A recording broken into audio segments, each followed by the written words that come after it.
آج کی پہلی اور سب سے بڑی خبر یہ ہے کہ پاکستان کے صدر آصف علی زرداری صاحب نے جس طرح سے ججز کی سمری دبائی ہوئی تھی انہوں نے اس پر دستخط کر دیے ہیں۔ 4 ججوں کا تعلق خیبر پختونخوا سے ہے جبکہ 10 کا تعلق لاہور ہائی کورٹ سے ہے۔ صدر صاحب کی طرف سے ان پر سائن نہیں کیے جا رہے تھے۔ کیوں سائن نہیں کیے جا رہے تھے؟ مختلف قسم کی باتیں ہو رہی تھی۔ کچھ لوگوں کی طرف سے کہا جا رہا تھا کہ پیپلز پارٹی کو اس کے جسے کے مطابق حصہ نہیں دیا گیا، اس لیے صدر صاحب دستخط نہیں کر رہے، اور یہ ممکن نہیں ہے کہ آج کی جس طرح کی رجیم ہے صدر آصف علی زرداری صاحب ڈٹ جائیں، کھڑے ہو جائیں۔ ان کے پیچھے کون تھا خود اندازہ کر لیجئے کہ انہوں نے دستخط نہیں کیے اور پھر کوئی صاحب اسلام آباد ہائی کورٹ میں چلے گئے۔ ارباب طاہر صاحب جو ان ججوں میں شامل تھے، 6 ججوں میں شامل تھے جنہوں نے خط لکھا تھا کہ ہمارے ساتھ زیادتی ہو رہی ہے، اور پھر ارباب طاہر صاحب دوسری طرف پر چلے گئے تھے ان ججوں کے ساتھ، وہ ان ججوں کے ساتھ کھڑے نہ رہ سکے، اس لیے دوسری طرف چلے گئے تھے اور وہ اپنی جون میں دوبارہ سے واپس آ گئے۔ ان کے سامنے یہ کیس گیا تھا کہ صدر صاحب ججز کی سمری پر دستخط نہیں کر رہے۔ انہوں نے کہا کہ سیکرٹری قانون کو بلا لیا جائے، اٹارنی جنرل کو بلا لیا جائے۔ انہوں نے کہا کہ صدر صاحب کو بھی نوٹس بھیج دیا جائے اور وزیر اعظم صاحب کو بھی نوٹس بھیج دیا جائے۔ معاملہ چل رہا تھا، معاملے میں پیش رفت ہو رہی تھی کہ صدر آصف علی زرداری صاحب کی طرف سے آج 11 اگست 2026 کو سمری پر سائن کر دیے گئے۔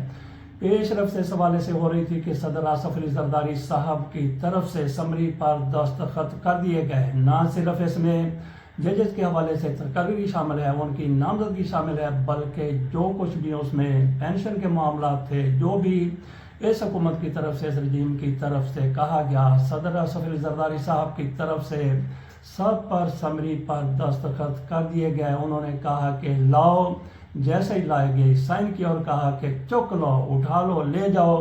اس طرح سے صدر آصف علی زرداری صاحب نے سرنڈر کیا ہے۔ چلتے ہیں آزاد کشمیر میں، وہاں پہ 4 حلقوں میں الیکشن ہونے جا رہے تھے، بلکہ کل الیکشن ہو چکے ہیں۔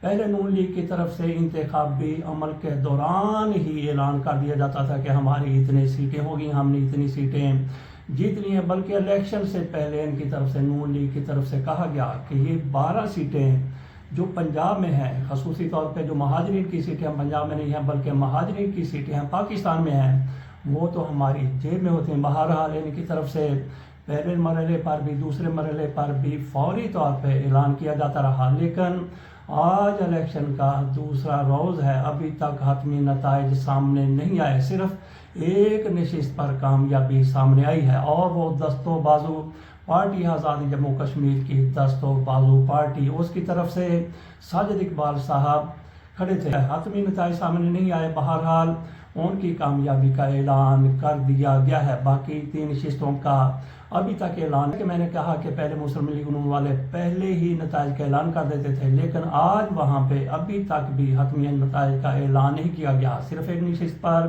جیتے گئے ہیں دست و بازو والے صاحب ساجد اقبال صاحب، اور ان کے مقابلے میں سردار عتیق صاحب تھے۔ عتیق صاحب پہلی مرتبہ شاید یہ الیکشن ہارے ہیں، اور دونوں میں فرق کتنا زیادہ ہے، ایک نے 40,000 ووٹ حاصل کیے ہیں جبکہ سردار عتیق کی طرف سے وہاں پہ 19,000 اور کچھ 100 ووٹ حاصل کیے گئے ہیں۔ مسلم لیگ نون وہاں پہ 2 نشستوں کا دعویٰ کرے، 2 نشستیں ان کے حصے میں آ سکتی ہیں، جس طرح سے کہا جا رہا ہے کہ ان کے امیدوار 2 نشستوں پر آگے ہیں، جبکہ پیپلز پارٹی کا امیدوار 1 نشست پر آگے ہے، اور وہ انوار الحق صاحب ہیں جو 1 نشست ہار چکے ہیں، دوسری پہ ہو سکتا ہے کہ وہ کامیاب ہو جائیں۔ چلتے ہیں اگلی خبر کی طرف۔ یہ تحریک انصاف کے حوالے سے معاملہ ہے۔